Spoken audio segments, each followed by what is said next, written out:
Karena kita punya beberapa catatan, maaf saya punya beberapa catatan yang memang sangat bersinggungan keras latar belakang Muhaimin, begitu juga dengan latar belakang partainya yang memang eh, nggak sejalan dengan apa yang kita perjuangkan, gitu.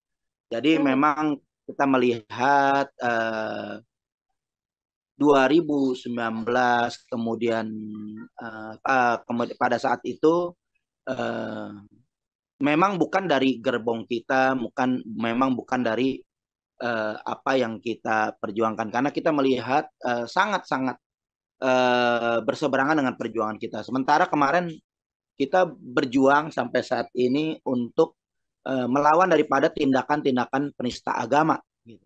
Penistaan agama dan itu sangat sangat sangat fatal gitu. Apalagi kita melihat ini PKB kan basis massa Islam, boleh dikatakan basis bahasa NU yang justru eh, diakui atau tidak, yang saya tahu bahwa PKB ini anak tunggal daripada Nahdlatul Ulama.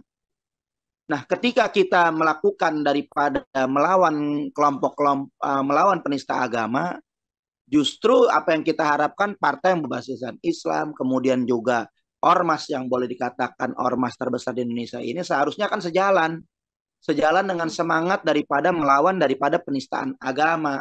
Yang memang penistaan agama ini sangat bertentangan dengan Pancasila. Karena ketuhanan yang Maha Esa itu sepakat untuk tidak boleh dinistakan. Agama apapun nggak boleh dinistakan.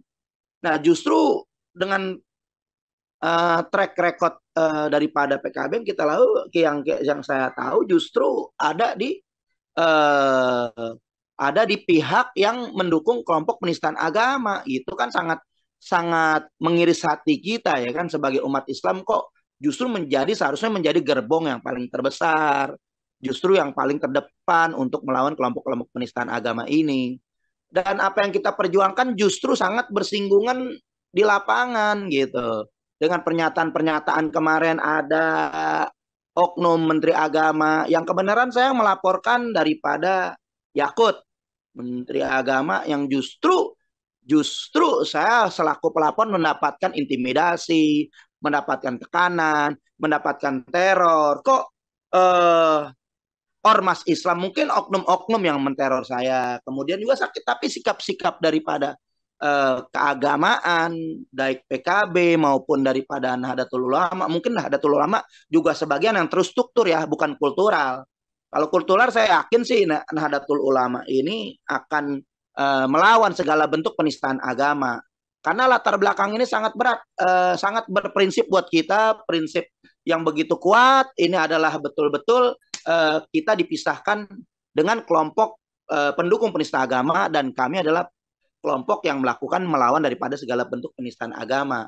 Maka kita melihat justru sangat berseberangan dengan kita. Tapi kan kita juga melihat justru itu keberatan saya dengan banyak berbagai macam catatan. Justru kita ingin melawan korupsi. Justru pihak-pihak yang boleh dikatakan dekat daripada kekuasaan sampai saat ini tidak ada tindakan tegas itu karena kan boleh dikatakan Cak Imin banyak dugaan tersangka sebagai pelaku yang melakukan korupsi, baik yang korupsi yang berkaitan dengan TKI maupun yang isu yang sangat berat itu isu-isu yang sangat berat itulah kardus durian. Nah, kita ingin juga pemimpin yang betul-betul clear gitu, bersih daripada tindakan-tindakan seperti itu. Begitu juga kita mau melihat ya, saya juga mau melihat latar belakang itu dan harus bisa kita memang terjadi pro kontra di antara kita terjadi pro kontra. Yang pasti keputusan nanti sebenarnya boleh dikatakan masih jauh ya